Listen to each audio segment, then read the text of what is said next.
तो यहाँ पर हम लोग बात कर रहे थे कि भाई क्या चीजें थी। आइडेंटिफायर किसको कहते हैं? आपके वेरिएबल को हम लोग आइडेंटिफायर कहते हैं।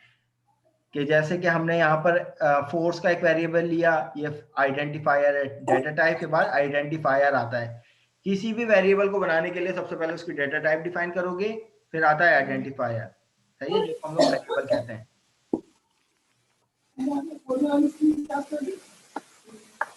ठीक है जनाब। तो और क्या चीजें डिस्कस करी कि स्कोप ऑफ द वेरिएबल क्या होता है। देखो, स्कोप ऑफ द वेरिएबल ये होता है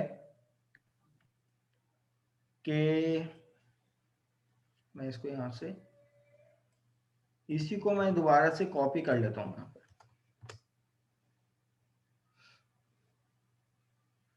और इसको कह देता हूं मेन वन। एक वेरिएबल बनाता हूं यहां पर, इंटीजर वार, और इसमें वैल्यू दे देता हूं 10, और मैं यहां पर कहता हूं वार। ठीक है। अब ये देखो यहां पे एरर क्यों दे रहा है, क्या लिखा हुआ है? The name war does not exist in the current context. Scope of the variable class जहन में रखिएगा। क्या होता है कि इसकी मिसाल में इस तरीके से दूं कि भाई मैं अपने घर का शेर हूं, मैं किसी और के घर में शेर नहीं बन सकता। समझ में आती है ये मिसाल? जी जनाब। क्योंकि मेन के बाहर है, बिल्कुल सही है। अब देखें, ये जो है ये मेन, इसका घर कौन सा है? मेन। ये अपने ही घर में एक्सेस हो सकता है, ये किसी और के घर में नहीं हो सकता। समझ में आई? This is called the scope of the variable.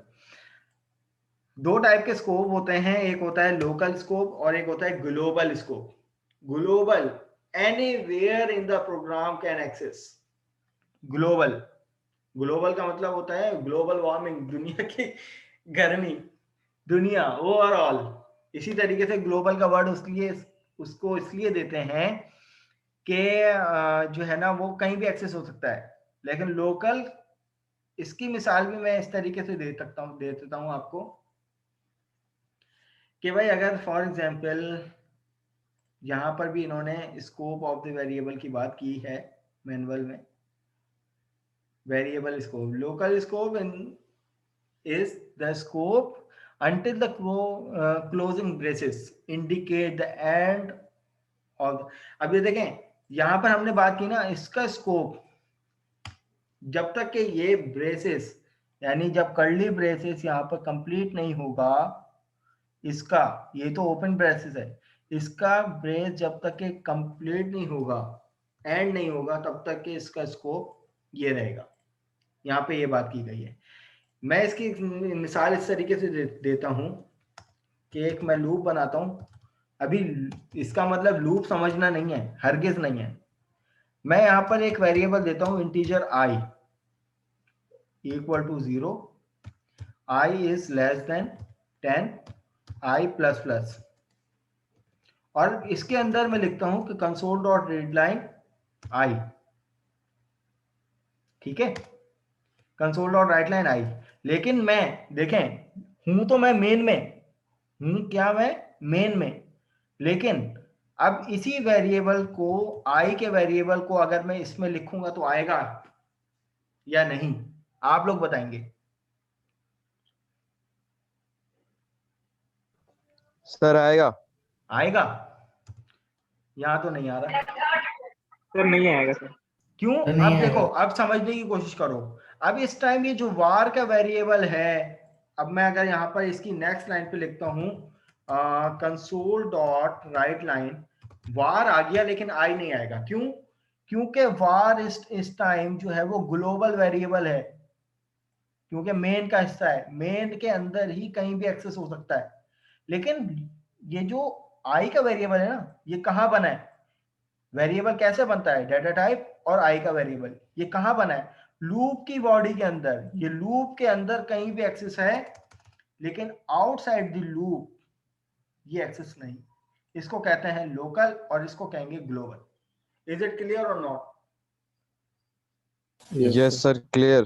ठीक है, ये सर अगर डेफिनेशन है इसी के जी। अंदर सर एक मिनट सर, अगर इसी के अंदर वार जो आपने 10 को उसको मतलब बता दिया ना, कंफर्म करवा दिया कि वार 10 के इक्वल है, सही है। अगर हम आगे चल के इसी बॉडी के अंदर इसको अगर आई से डिफाइन कर दें तो ये चलेगा ना? आई से डिफाइन कर दें क्या मतलब? फिर तो वेरिएबल ही चेंज हो जाएगा। नहीं, मतलब ये है कि अच्छा हाँ सही है। हाँ, मैं एक काम ये कर सकता हूं कि अगर मैं यहां से इंटीजर आई को यहां से कट करता हूं और यहां पे लिखता हूं सिर्फ आई, और मैं यहां पर लूप से बाहर इसको लगा के सिर्फ डिक्लेयर कर देता हूं, तो अब इस टाइम ये आई लूप में भी एक्सेसिबल है। जैसे मैं यहां पर, चलो मैं इस तरीके से समझाऊं आप लोगों को। जैसे ये वार था ना, ये वार लूप से बाहर है, लेकिन ये वार जो है वो लूप के अंदर भी एक्सेसिबल है और लूप के बाहर भी, तो ये ग्लोबल है। लेकिन आई क्योंकि बना ही लूप के अंदर है, तो ये विद इन द लूप चलेगा, आउटसाइड द लूप देखो एरर है। ठीक है। हाँ, अब एक चीज और, एक आता है कांस्टेंट वेरिएबल। सही है, को वेरिएबल होते हैं कांस्टेंट के, फॉर एग्जांपल इंटीजर, मैं यहां पर लिखता हूं इधर कांस्टेंट इंटीजर वेरिएबल दिस। अब समझना इस बात को, ठीक है। और मैं यहां से ये वाली स्टेटमेंट भी हटा देता हूं और ये वाली स्टेटमेंट मैं यहां से कट करके इधर लिख देता हूं। ठीक है, अब आपके सामने यहां पे तो आउटपुट सीधा सीधा आएगा 10। क्या आएगा? 10। लेकिन अगर मैं यहां से फिलहाल कांस्टेंट हटा देता हूं और मैं इस लाइन के बाद इसी वेरिएबल को कहता हूं वेरिएबल इक्वल टू 11, और मैं यहां पे लिखता हूं वार, है वही वेरिएबल। अब यहां पर इसका आउटपुट देखिएगा आप लोग, 10 के बाद क्या आ गया? 11, क्योंकि मैंने चेंज कर दिया। बट कांस्टेंट वेरिएबल क्या होते हैं कि अगर मैंने यहां पे इसके लगा दिया कांस्टेंट, सही है, तो अब it will give the error. हो जाएगा, फिक्स हो गया ये, जैसे पाई की वैल्यू बन गई 3.14। ठीक है, उसको कोई चेंज नहीं कर सकता। तो ये कहलाते हैं कांस्टेंट वेरिएबल। इसकी डेफिनेशन भी यहां पर डिफाइन की गई है आप लोगों को। ये constant variable, constant are immutable value which are known at compile time, do not change for the life of the program। जब एक दफा आपने बना लिया, आप आगे जाके इसको छेड़ भी नहीं सकते। Is it clear? अब इसी तरीके से क्लास देख लो, एक चीज यहाँ पे मैनुअल में बताइए, सी शार्प में वहां पर कुछ रिजर्व कीवर्ड हैं, लाइक फॉर, जिससे लूप बनता है, ये आ गया फॉर। इसी तरीके से कुछ है इफ, ये कुछ रिजर्व कीवर्ड हैं, एल्स, ये रिजर्व कीवर्ड हैं। हम इन नाम से वेरिएबल नहीं बना सकते। क्यों? फॉर के नाम से मैं वेरिएबल नहीं बना सकता इस तरीके से कि भाई फॉर एग्जांपल डबल फॉर, भाई ये कीवर्ड है, मैं यहाँ पे वैल्यू नहीं दे सकता फॉर एग्जांपल इस तरीके से। तो यहाँ पे कुछ रिस्ट्रिक्शन लगाई गई हैं। ये देखो, तरीकेकार बिल्कुल सही है, डेटा टाइप भी आ गई, मैंने आइडेंटिफायर भी बना दिया, बट दिस आइडेंटिफायर जो है ये पहले से क्या है? रिजर्व कीवर्ड है। तो यहाँ पर आपके मैनुअल में दिए गए हैं कुछ रिजर्व कीवर्ड कि आप एब्स्ट्रैक्ट के नाम से कोई वेरिएबल नहीं बना सकते, इवेंट के नाम से नहीं बना सकते, न्यू के नाम से नहीं बना सकते, स्ट्रक के नाम से नहीं बना सकते, न्यू के नाम से ऐसे नहीं बना सकते, ये वाला न्यू नहीं बट बना अगर सर सकते, कैपिटल कर दे तो? न्यू नहीं बना कैपिटल सकते। करके तो कर। आप यहाँ पर ये बना सकते हैं, ये नहीं बना सकते, ये बना सकते हैं। अब इसमें इसको कोई एतराज नहीं होगा अगर आप यहाँ पर इसको प्रिंट करवाएं। जी, कोई कुछ कह रहा था अभी? फॉर की सर आपने एग्जांपल दी, बट अगर फॉर का एफ कैपिटल कर दे वो तो केस हाँ, बना सेंसिटिव हो सकते हैं, जाएगा। केस सेंसिटिव, ये बना सकते हैं, 100% बनेगा, कोई एतराज नहीं है। हाँ, ये नहीं बनेगा, इस पे एतराज हो जाएगा। ठीक है भाई। तो यहाँ पर आपको मेंशन किए हुए हैं कि अगर यहाँ पर फॉर भी है ना, देखो ये वाला फॉर नहीं बनेगा, स्मॉल वाला कैपिटल फॉर बन जाएगा। तो ये आपको पूरा चार्ट दिया हुआ है, इसको देख लेना। तो भाई एहतियात करना कि इन नामों से आप लोग वेरिएबल ना बनाओ। वो आप विजुअल स्टूडियो तो आपको बता देगा ब्लू कलर से, बट नोट पैड पे कोई प्रोग्राम कर रहा है तो उसमें तो भाई पता ही नहीं चलेगा, आप सोचते रह जाओगे क्या मिस्टेक है क्या मिस्टेक है, तो मिस्टेक ये निकलेगी।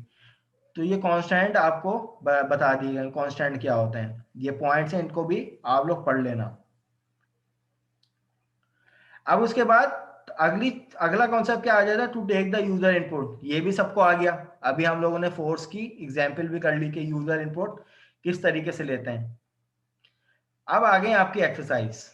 अब सेम वही क्वेश्चन है जो आपकी लैब नंबर 1 में थे, सेम वही क्वेश्चन है, बट अब इसका आप लोगों ने क्या करना है, कोड करना है। क्या करना है, इसका कोड करना है। अच्छा भाई, प्रीवियस लैब में कुछ लोगों की डिटेक्शन भी हुई है यकीनन, और किस वजह से हुई है वो भी सबको पता है। कोशिश करो भाई एटलीस्ट शुरू की लैब में तो अपने मार्क्स ना कटवाओ, आगे जाके जब कॉम्प्लेक्स एक्सरसाइज आएंगी, चीजें आएंगी, तो फिर कैसे चलेगा मामला। देखो अब यहाँ पे आप लोगों को करना क्या है, लैब नंबर 2 वही पैटर्न यूज होगा, मैं जो दोबारा बताने की जरूरत नहीं है, वही पैटर्न यूज होगा कि जो हम लोग यूज कर रहे थे। अब यहाँ पे क्या है, आप लोगों को to take the initial velocity time and acceleration, 3 user से इनपुट लेना है। अब ये बकायदा यूजर से इनपुट लेना है। कोई ये किसी का अगर ये वाला काम मुझे मिला कि for example double initial velocity I V equal to 10, किसी का ये मिला तो मैं पूरा प्रोग्राम सर्कल कर दूंगा, 0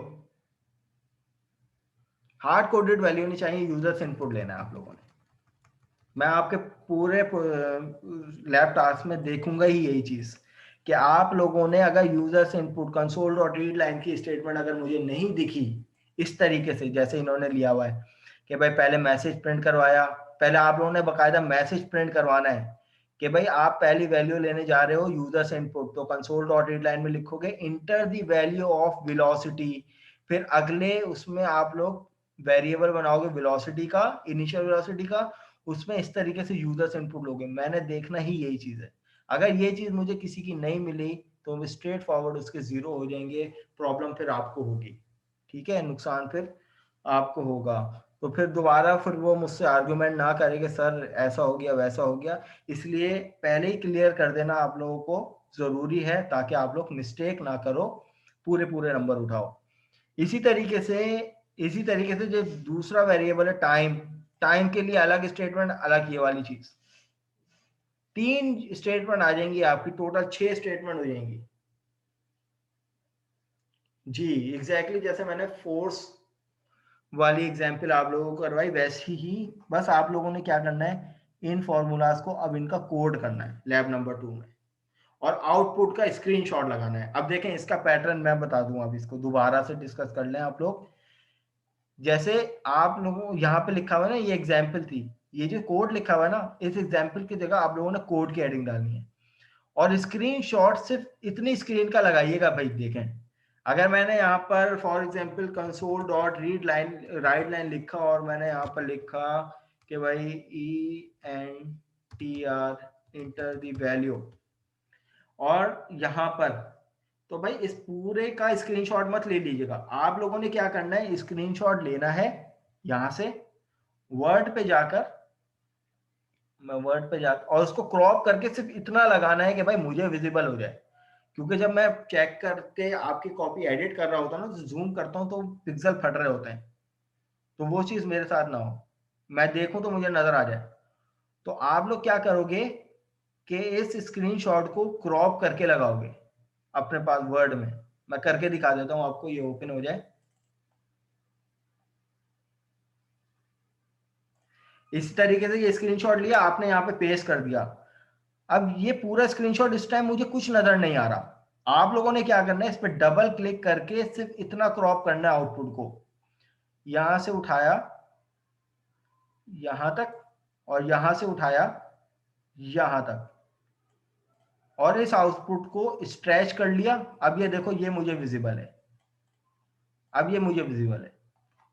इसको सेंट्रलाइज जरूर करना है बीच मिड ऑफ द स्क्रीन, ठीक है। और अगर किसी को ये भी करने में, तो आप इसको भी मजीद हुए ये कर लो, लो भाई, ये और ज्यादा जूम हो गया भाई। इतना नहीं करना कि भाई बहुत ही ज्यादा मुंह पे आ रहा हो, इतना कर लो कि भाई मुझे विजिबल हो जाए। इस तरीके से ये हमारे पास आउटपुट की हेडिंग आ जाएगी। मैं अगर यहाँ पर इसकी बात करूं, आउटपुट, ये आउटपुट की हेडिंग आ जाएगी, और इससे पहले क्या आ जाएगा, इससे पहले कोड आ जाएगा, ये कोड की हेडिंग, और यहाँ पे आ जाएगा गालिबन ये पूरा कोड। आप लोग क्या करेंगे, कंट्रोल ऑल करेंगे, कंट्रोल सी करेंगे, और यहाँ पर कंट्रोल वी करेंगे। मुझे पूरा कोड चाहिए यूजिंग सिस्टम। मैं नंबर डिटेक्ट करूंगा अगर जिसका सिर्फ मेन की बॉडी मुझे नजर आई, मुझे पूरा कोड चाहिए इस तरीके से। और इसको एडिटिंग मत करिएगा, कोई ये करे कि भाई इसको अभी फॉर्मेट चेंज कर दी। ये कंसोल पे देखें, ये देखें कंसोल, बस आप इसका फॉन्ट 12 पे कर दिएगा। मुझे कोड ये वाला चाहिए, कलरफुल वाला, आप लोगों की फाइल में। और अगर ये चीजें मिसिंग हुई ना, तो मैं जितनी नंबर लाइन ऑफ मिसिंग हुई उतने 0.5 के हिसाब से डिटेक्शन कर लूंगा। और लेट तो कोई जमा ना करवाए, लेट पे -2 की डिटेक्शन हो रही है भाई सबकी स्ट्रिक्टली। तो कल रात 12 बजे तक के आप लोगों के पास टाइम है, ये 3 सवालों का कोड आप लोगों ने इस तरीके से जमा करवाना है। अब इस टाइम ये मेरा आउटपुट था। ये नेम स्पेस सबका सर एक क्या चीज होगा, पूछनी है। सुने, नेम स्पेस क्या होगा मैं आपको बता दूं। नेम स्पेस का पैटर्न ये होगा, आप यहाँ पे लिखेंगे अपना नाम, जैसे सैयद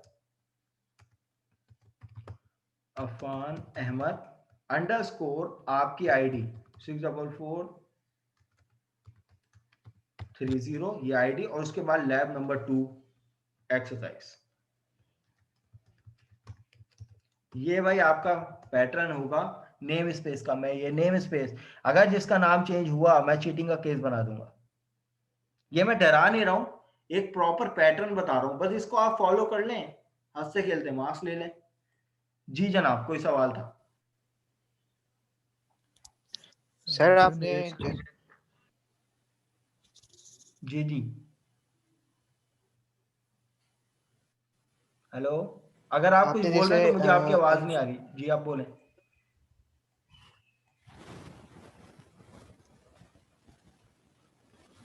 हैदर आप कुछ कह रहे हैं? जी सर।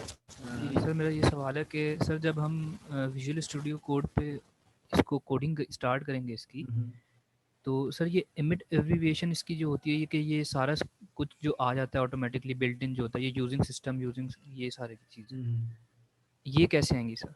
कि खुद ही आ जाएंगी। देखो, जब आप इस तरीके से न्यू फाइल क्रिएट करोगे ना, अभी मैं अपने प्रोग्राम को स्टॉप कर दूं।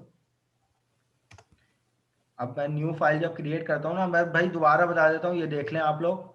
राइट क्लिक करेंगे, न्यू प्रोजेक्ट जब आप करेंगे ना, तो आपके पास ये वाला विंडो आएगी। इसमें सी शार्प के टेम्पलेट को सेलेक्ट करना है, विजुअल बेसिक पे मत घुस जाइएगा। इसमें भी कंसोल एप्लीकेशन मिलती है, लेकिन ये वी लिखा हुआ है बड़ा बड़ा। सी शार्प का टेम्पलेट सेलेक्ट करना है, इसमें कंसोल पे जाना है, और इसका जो नाम आप देंगे ना, इसका नाम आप ये देंगे, Syed underscore Afan underscore Ahmed underscore 64430 मेरी यूजर आईडी अंडरस्कोर, उसके बाद ये आ गई लैब नंबर 2 एक्सरसाइज। जब आप, ये बहुत ज्यादा ही हो गई लेंथ इसकी, आप इसको कम कर लो, ठीक है। आप इसको यहाँ से कम कर लो, नाम में अंडरस्कोर ना लगाओ, लेकिन नाम। अब जब आप ये करोगे ना, तो आपके पास बिल्ट इन कोड ये खुद ही आ जाएगा। अब आपने जो काम करना होगा ना, जो कोड लिखना होगा, वो इन दोनों इधर लिखना होगा। जब आप कोड अपना डिजाइन कर लें, बना लें, तो आपने कंट्रोल ऑल करके कंट्रोल सी करके यहाँ पे पेस्ट करना है इस तरीके से, ये इस तरीके से। और इसका सिर्फ आप लोगों ने फॉन्ट चेंज मत कर देना भाई, खुदा का वास्ता, फॉन्ट चेंज मत कर देना। कलर मुझे ऐसी चाहिए जो कंसोल का होगा, बस आप इसका साइज 12 कर देना। और sir recommended visual studio code कौन सा होना चाहिए? कोई भी ले लो, 2010 यूज करो। 2013 यूज करो, वैसे 2013 कर लो, सारे सेमेस्टरों के लिए जान छूट जाएगी। ठीक है। और सर पिक्चर सिर्फ आंसर की लगानी है? पिक्चर सिर्फ इसके आउटपुट की आनी है इस तरीके से, ठीक है। बाकी और कोई स्क्रीनशॉट नहीं चलेगा। टेक्स्ट जो है वो एडिटेबल होना चाहिए इस फॉर्मेट में कि मैं कॉपी पेस्ट कर सकूं। Okay sir. जी जनाब, और कोई सर क्वेश्चन किसी का? जी जनाब, आपकी आवाज सर नहीं आ रही मुझे। 2 क्वेश्चन है सर मुझे। जी जी, पूछें पूछें। सर पहला तो ये कि जैसे फर्स्ट सवाल में था ना इनिशियल वेलोसिटी वाला, हम्म। अब उसमें सर हमने जब स्क्रीन पे जब यूजर इनपुट ले रहे हैं तो हमने इनिशियल वेलोसिटी पूरा लिखा, ठीक है। लेकिन अगर मैं चाह रहा हूँ कि मैं इसको जैसे इनिशियल वेलोसिटी है तो उसको वी में अगर सेव करवाऊँ, तो वो आप कह रहे हैं कि ऐसा नहीं करना, मतलब पूरा लिखना है इनिशियल वेलोसिटी, ऐसा?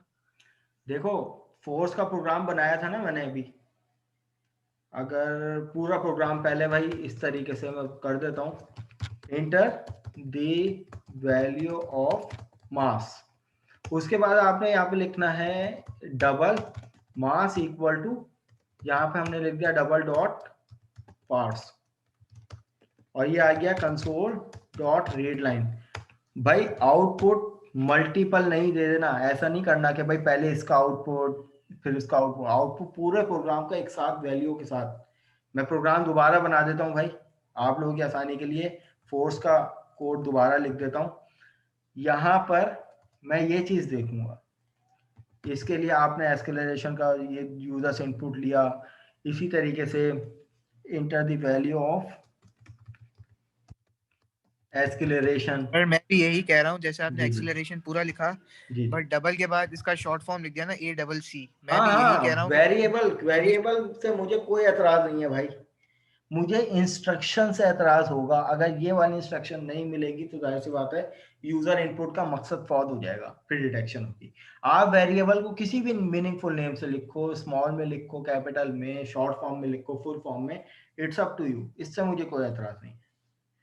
और भाई मैं आप लोगों को बता ही देता हूं कि force equal to mass multiply by acceleration, ये फॉर्मूला हो गया। और उसके बाद फाइनल आउटपुट इस तरीके से आप लोगों ने देना है, फोर्स विल बी, उसके बाद कॉन्केटिनेट करने के बाद हमने यहाँ पे लिख दिया फोर्स।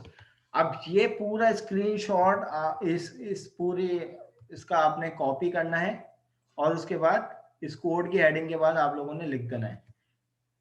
हेडिंग होगा फॉन्ट, मैं आप लोगों को पहली क्लास में बता चुका हूँ, जो साइज आप लोगों ने रखा था इसका फॉन्ट आप लोगों ने सिर्फ साइज बढ़ाना है, इसका फॉन्ट चेंज नहीं करना कोड का। अब यहाँ पे कोड की बात आ गई, क्योंकि पिछली क्लास में कोड नहीं था इसलिए। अब जो इसका आउटपुट आएगा ना, वो आउटपुट आप लोगों ने कैसे लिखना है कि फॉर एग्जाम्पल मैं यहाँ पर कंसोल डॉट रीड लाइन,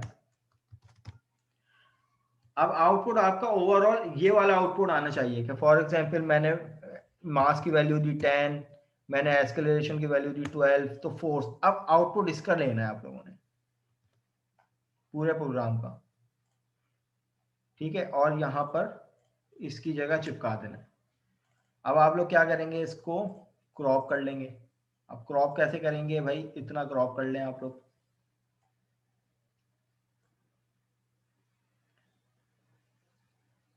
कि ये चीज भाई विजिबल हो जाए। इसको यहाँ से डिलीट करो,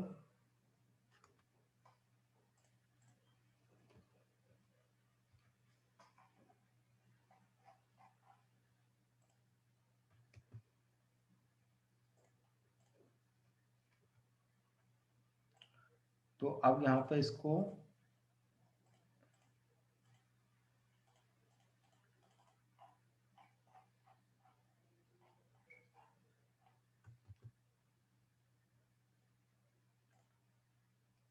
स्ट्रेच कर लो भाई, ये आपका आउटपुट हो जाएगा। अब ये इतना है कि भाई विजिबल है, बट ठीक है, खत्म हो गई। और स्क्रीनशॉट सिर्फ एक ही होगा, मल्टीपल स्क्रीनशॉट मत देना, फिर वो लंबी हो जाती है बिला वजह।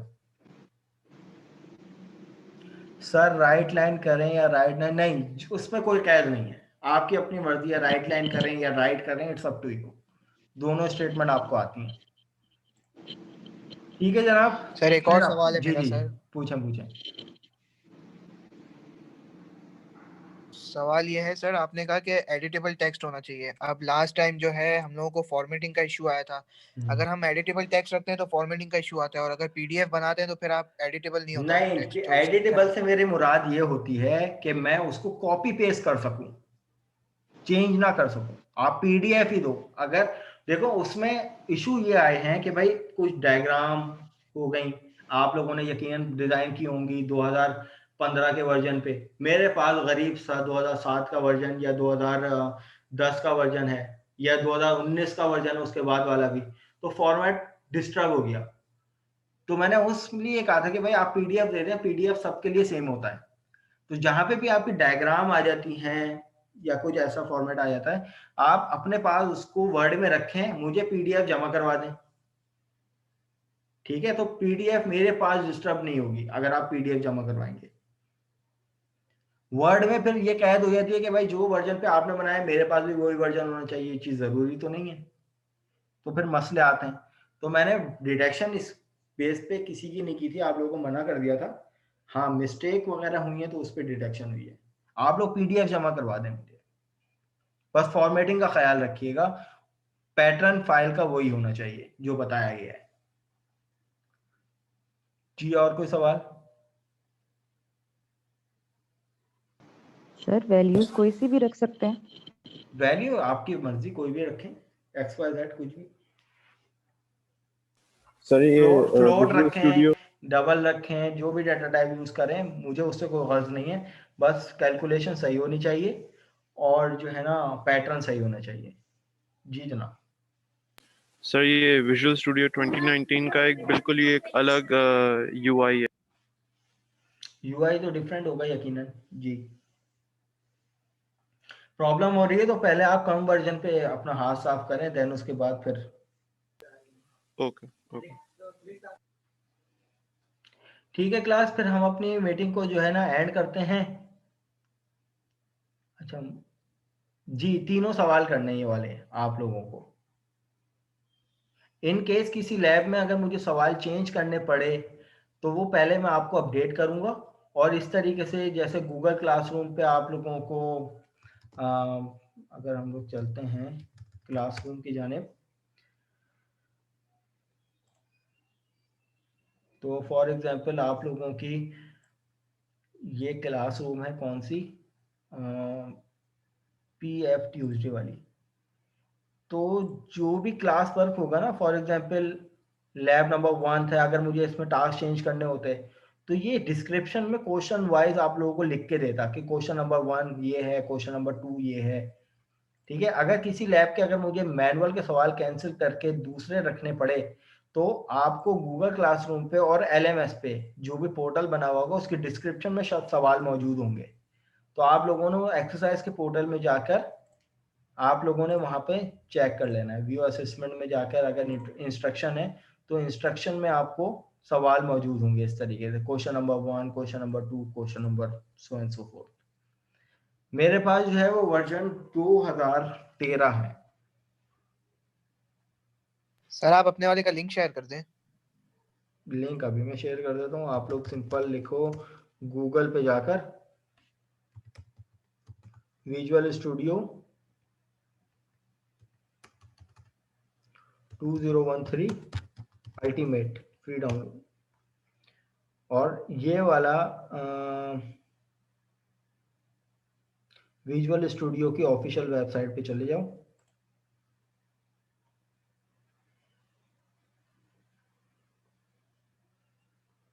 यहाँ पे आपको वर्जन्स मिल जाएंगे, इधर ये 2013 के वर्जन में जाओ, यहाँ पे डाउनलोड। मैं इसका लिंक आप लोगों से शेयर कर देता हूँ चैट पे, तो सब लोग आप लोग देख लो। ठीक है जी, और कोई क्वेश्चन? अच्छा ये टाइम लेगा भाई इंस्टॉल होने में। ये आपको जब डाउनलोड करेगा ना तो कुछ एमबी की फाइल डाउनलोड करेगा, जब आप इसको एग्जीक्यूट करोगे ना तो ये इंटरनेट से लाइब्रेरीज उठाता है, ये इंटरनेट से पूरी इंस्टॉलेशन जो जो इसको रिक्वायर्ड होती हैं फाइल्स वो लेता है, देन उसके बाद फिर इंस्टॉल करता है। तो ये पूरी रात लेगा भाई, मैं आपको बता दूं, तो परेशान मत होना कि सिस्टम हैंग हो गया, ये हो गया, वो हो गया। ये स्टोरेज भी मांगता है और टाइम भी लेता है। ठीक है क्लास, तो अपनी टास्क को जो है वो सही से इम्प्लीमेंट कीजिएगा। कल रात 12 बजे तक का टाइम होगा। अभी आप लोगों को आधे घंटे में आप लोगों की वीडियो लेक्चर भी मिल जाएंगे इंशाल्लाह ताला, और आप लोगों को आपका टास्क का मैनुअल भी मिल जाएगा। तो कोई सवाल हो तो फर्दर आप लोग व्हाट्सएप ग्रुप पे भी राब्ता कर सकते हैं। Thank you so much. अल्लाह हाफिज़।